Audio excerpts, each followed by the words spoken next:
ఇక్కడ కనిపించేటువంటి ఈయన పేరు బుక్యా హరిరామ్. ఈయన హరిరామ్ అరెస్ట్ చేశారు. రాష్ట్రంలో 14 ప్రాంతాల్లో సోదాలు, బయటపడ్డ బండారం. ప్రాథమిక దర్యాప్తులో 100 కోట్లకు పైగా ఆస్తులు, అమరావతిలో వాణిజ్యం స్థలాలు, హైదరాబాద్ శివారులో స్థిరాస్తులు, పలు ఇరిగేషన్ ప్రాజెక్టు నిర్మాణంలో ఆయనది కీలక పాత్ర. ముఖ్యంగా 1000 కోట్ల రూపాయలను ఈయన ఆధ్వర్యంలో పనులు ఖర్చు పెట్టారు, ఎస్టిమేట్ పెంచాడు. అదేవిధంగా మేడిగడ్డ ప్రాజెక్టు మార్పు సమయంలో ఈ సిఈ హరిరామే అంటూ నాకు వార్త. డ్యామ్ సేఫ్టీ వాళ్ళు ఇచ్చిన కొన్ని ఆధారాల ప్రకారం ఈయన మీద అవినీతి ఆరోపణలు, 100 కోట్లు పైగా తిన్నట్లు, అదేవిధంగా ఈయన భూములు కొన్నట్టు, ఎక్కడైతే గజ్వేల్కు ఈఎన్సీగా ఉన్నారో అక్కడ ఆయన ఆస్తులు కొనుక్కున్నట్లు ఇక్కడ చెప్తా ఉన్నారు. అదేవిధంగా దీనికి అంటే కాళేశ్వరంలో దొంగలు ఒక్కొక్కరిని ఈ యొక్క ప్రభుత్వం, కాంగ్రెస్ ప్రభుత్వం పట్టుకోబోతోంది.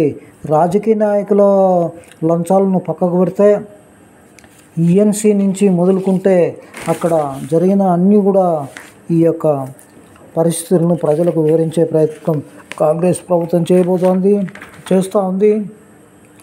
ముఖ్యంగా మనం ఇది గమనించినట్లయితే ఈ యొక్క 100 కోట్ల పైన తిన్నారని చెప్పి కూడా మనకు వార్తలు వస్తున్నాయి.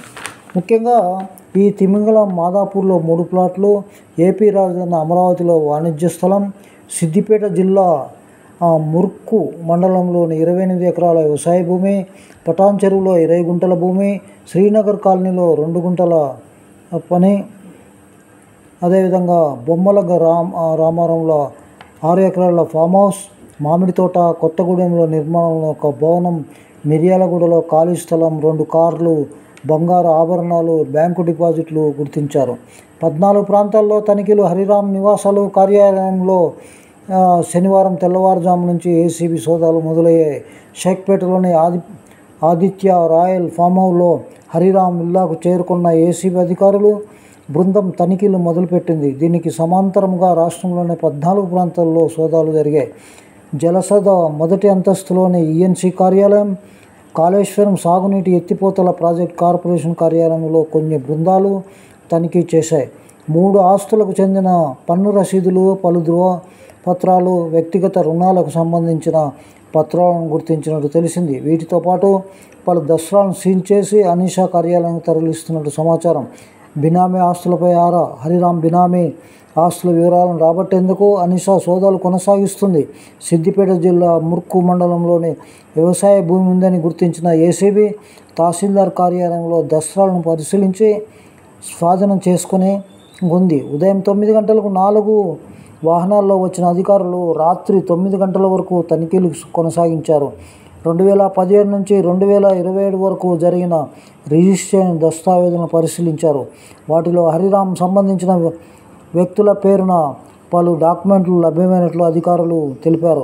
ఆయనకు బినామీగా ఒక స్థిరాస్తి వ్యాపారి వ్యవహరిస్తున్నట్లు అనీషా అధికారులు అనుమానిస్తున్నారు. మిగిలిన ఆస్తులకు ఎవరెవరు బినామీగా ఉన్నారనే కోణంలో దర్యాప్తు సాగుతుంది. మరోవైపు భద్రాద్రి కొత్తగూడెం జిల్లా లక్ష్మీదేవరపల్లి మండలంలో ఎదురుగడ్డలో హరిరామ్ సోదరుడు విశ్రాంత సింగరేణి ఉద్యోగి బోక్యా జోషిరామ్ ఇంట్లోనూ కూడా అనీషా సోదాలు నిర్వహించింది.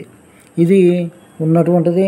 ఇటీవలలో మనం ఈ ఎన్ని పేర్లు వచ్చేటువంటి దగ్గర కొండపోచమ్మ దగ్గర ఒక లేడీ ఒక రైతు పొలంలో మట్టి పోశారు. వాళ్ళు చెప్తా ఉన్నారు అక్కడ ముఖ్య నాయకులు ఎలా ఉన్నాడో. ఇంకొక నాయకుడు డిఈ గారు 80 కోట్లు ఆదాయం సంపాదించాం, 80 కోట్లు భూములు కొనకుండా వాళ్ళ భూములు వినియోగించుకొని పంట పండకుండా చేసిన ఘనత కూడా ఈ ఇరిగేషన్ శాఖదే. ఇప్పటి వరకు ఆ మట్టి తీసుకుంటామంటే తీసుకునేరు, వాళ్ళు తీపియరు. ఇది ఎంత దుర్మార్గమైన పనో పూర్తి స్థాయిలో అధ్యయనం చేశాను.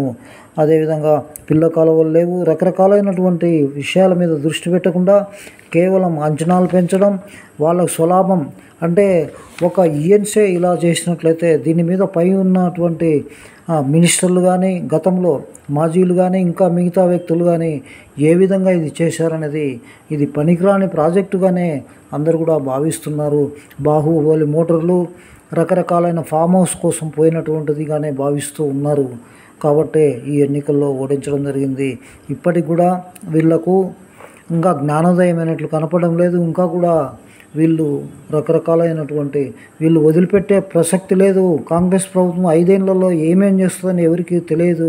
ఎందుకంటే స్లో అండ్ స్టడీ ఆధారాలు సేకరిస్తూ ముందుకు వెళ్తూ ఉన్నారు. వీళ్ళు అనుకుంటున్నారు మమ్మల్ని ఏం చేయలేము, మేము 9.5 సంవత్సరాలు బుక్కేశాము. అధికారులు కానీ, మంత్రులు కానీ, మాజీ మంత్రులు కానీ, ముఖ్యమంత్రి కానీ అనుకుంటున్నారు.